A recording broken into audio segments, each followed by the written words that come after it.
Welcome to COVID-19 Insights Podcast. How do we survive and thrive in the decade of action? By ASEAN Center for Sustainable Development Studies and Dialogue, or ACS-DSD, which is hosted at the College of Management, Mahidol University.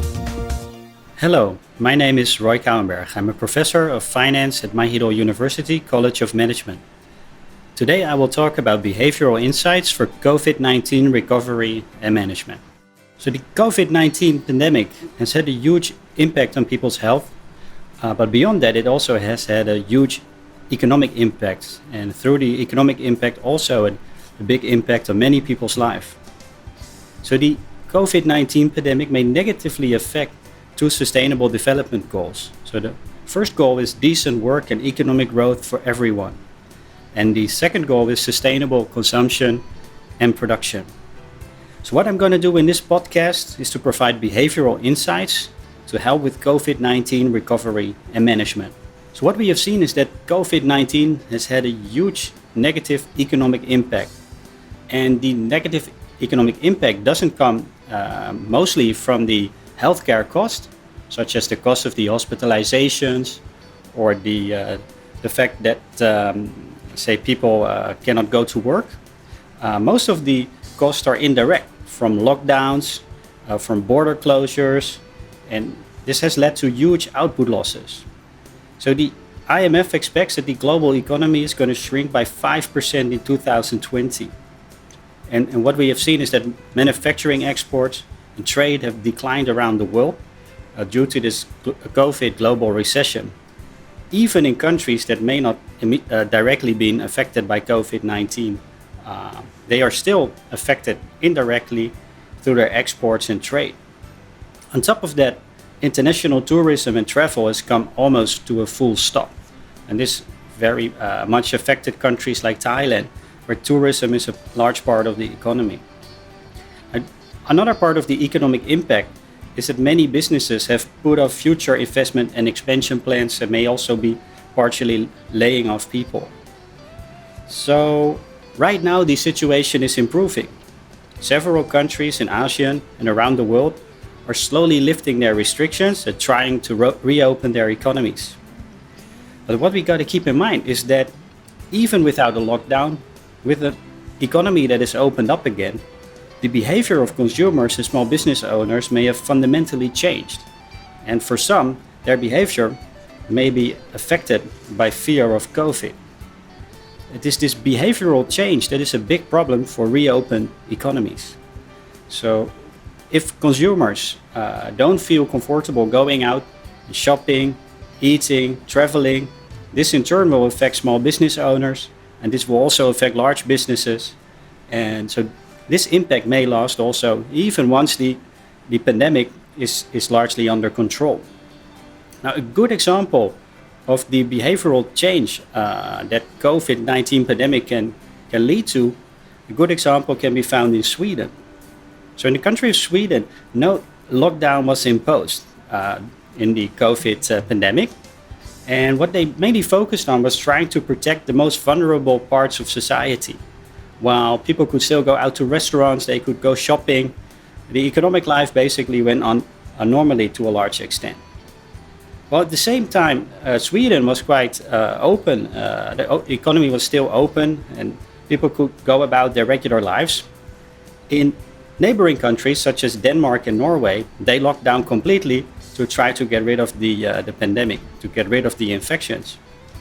And what we have seen, what we have learned, is that eventually the economy in Sweden suffered almost just as much as in countries such as Denmark and Norway that had a full lockdown. So what is the reason? You would expect having no lockdown would be really good for the economy.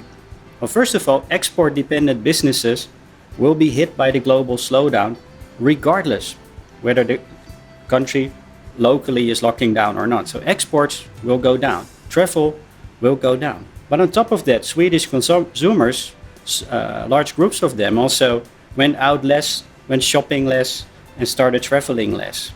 So basically, consumers changed their behavior. Now, this is also relevant for ASEAN countries. As a large part of economic growth is driven by the emerging middle class. When they go out to restaurants, when they buy things, when they go shopping, this is also good for local SMEs. Similarly, countries here also dependent to some extent on tourism. And as long as the tourists change their behavior, this will keep impacting the economy. So what is driving people to change their behavior so strongly due to the pandemic? So my research is in behavioral economics, and we study how people make decisions. And when people make decisions, they are often not fully rational. They may not really take all the information into account in the proper and in the right way.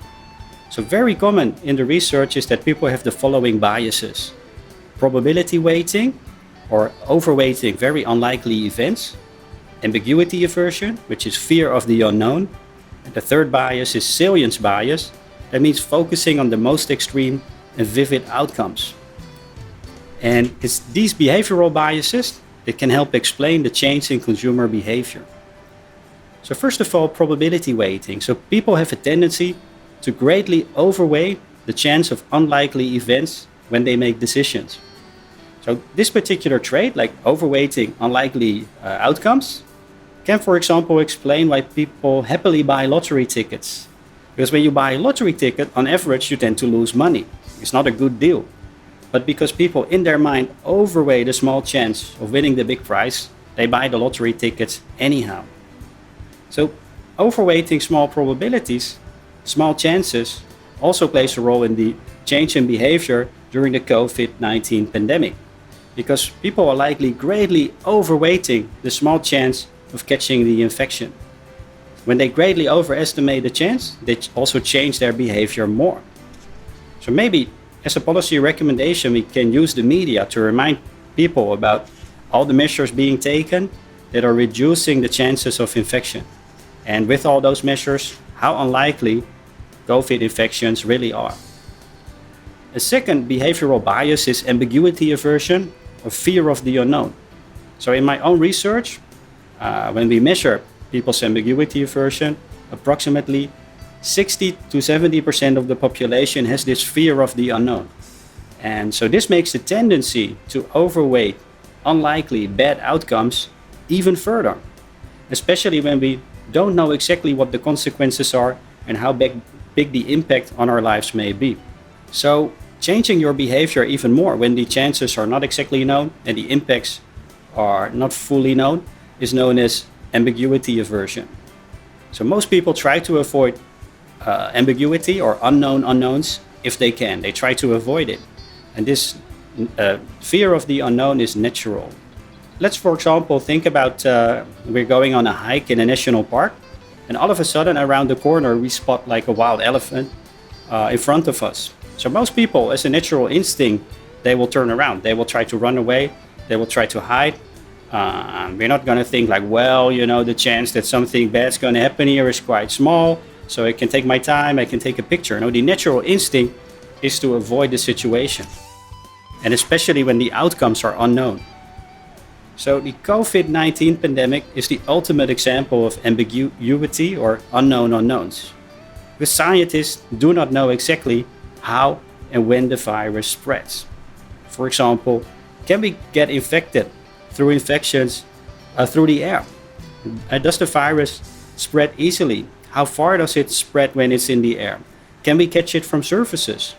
All of this is unknown. On top of that, everyone can see that the potential impact can be huge. Because some people end up in ICU, and some people also die because of COVID. Unfortunately, we also don't really know the precise conditions yet under which COVID can become really severe or deadly. It sometimes also affects some young people. So as long as the chances of getting a COVID infection are largely unknown and the impacts are also a bit unpredictable, most people, because they don't like this kind of uncertainty, will scale down any activities that could expose them potentially to the virus, no matter how small the chances of catching it may actually be. So the consequence is that consumer behavior is unlikely to completely go back to normal until the COVID-19 virus is completely routed out by reducing new cases to zero, or even better, by a vaccine. A third behavioral bias that most people display is salience bias. We tend to focus on attention grabbing or really striking outcomes and tend to ignore outcomes that are unremarkable. In some countries where COVID didn't spread that much in the population, the impact eventually may not be much different from a seasonal flu, and potentially less severe even than some ongoing invisible threats such as air pollution or traffic accidents. However, the way that COVID-19 is covered in the media, with pictures showing ICUs, people in ICU, people on ventilators, people in hazmat suits, is likely going to strike great fear, and that is what's going to linger in people's mind, those images, and that may change people's behavior, regardless whether the majority of COVID patients may have very mild symptoms and may recover quite easily. All right, so what are the policy implications of these psychological biases that most people have and the impact on consumer behavior?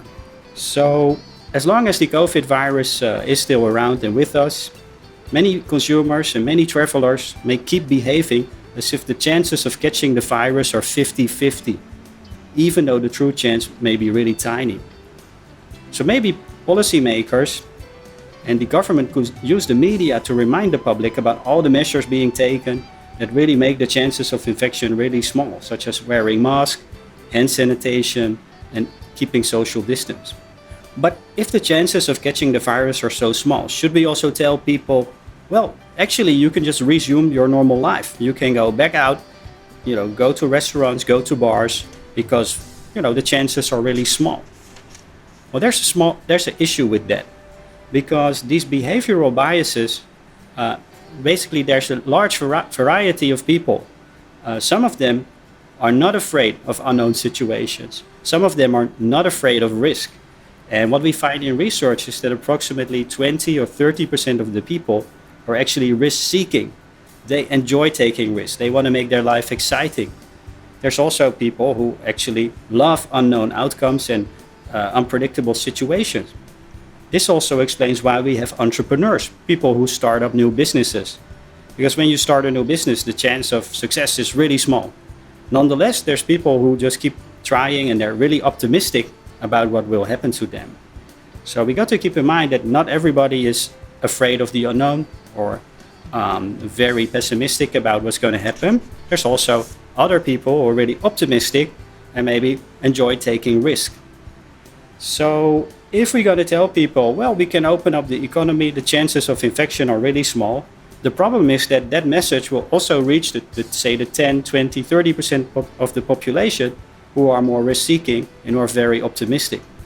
And then they may go back to behavior that is potentially very risky, such as ignoring the social distancing, not wearing masks, and going about their regular lives. And that kind of behavior can eventually fuel the pandemic again. So we have seen examples of this kind of policy, this kind of behavior in the United States. In states like Florida and Georgia, they basically said, well, we're going to reopen the economy, we should go back to our normal lives when the pandemic was still around. And especially young people are probably more risk-seeking, who think the impact on their life is going to be less. They basically went about their normal life, took some risk, and eventually the pandemic was back completely. And now currently the economy has to be slowly shut down again. So communication in the COVID-19 pandemic times is really a balancing act. So we need to take into account there's people that are both greatly risk averse, exaggerating the chances of being infected, and there's also people overly optimistic who think that nothing's going to happen to them.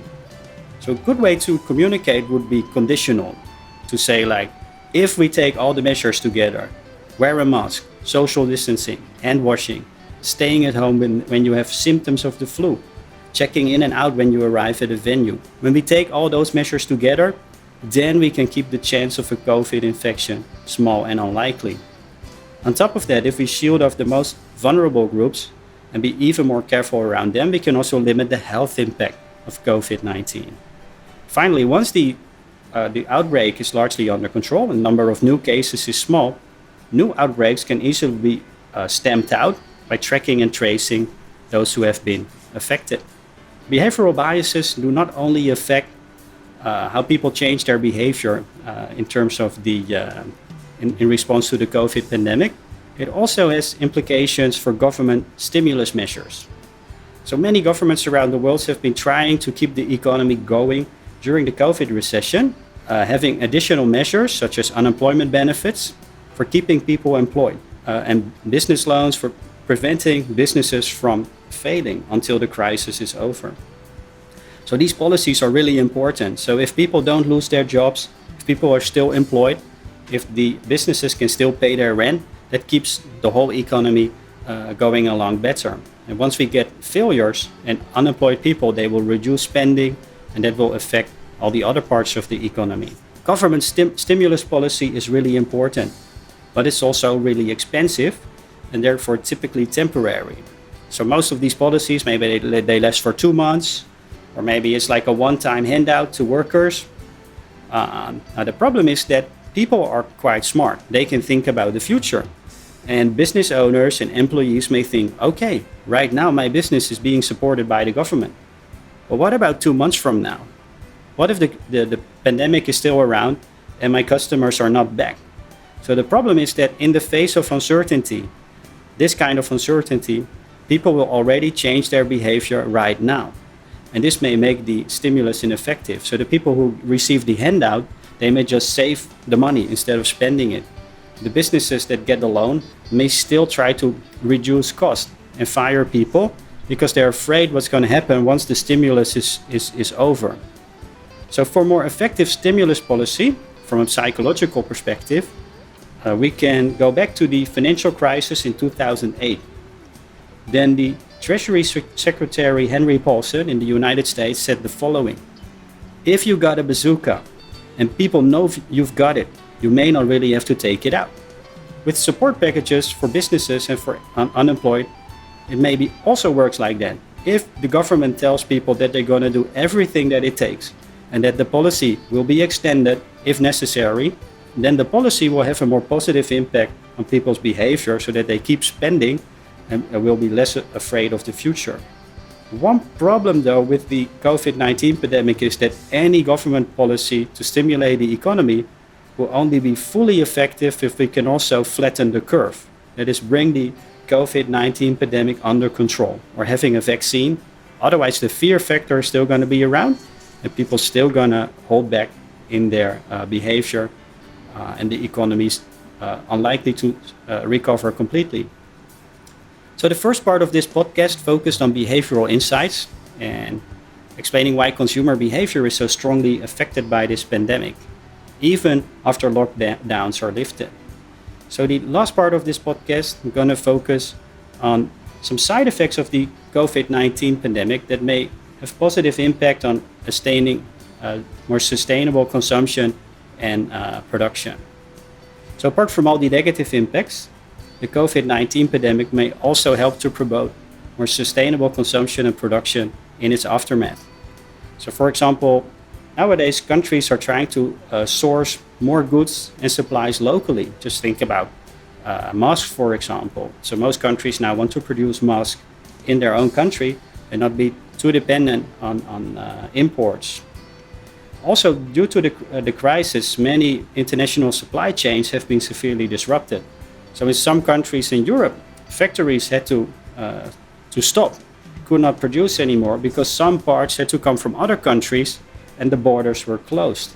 So this will lead to rethinking of supply chains and make it more redundant and also more local. On top of that, many people have been working from home, learning from home, and that will lead to less transport and less pollution.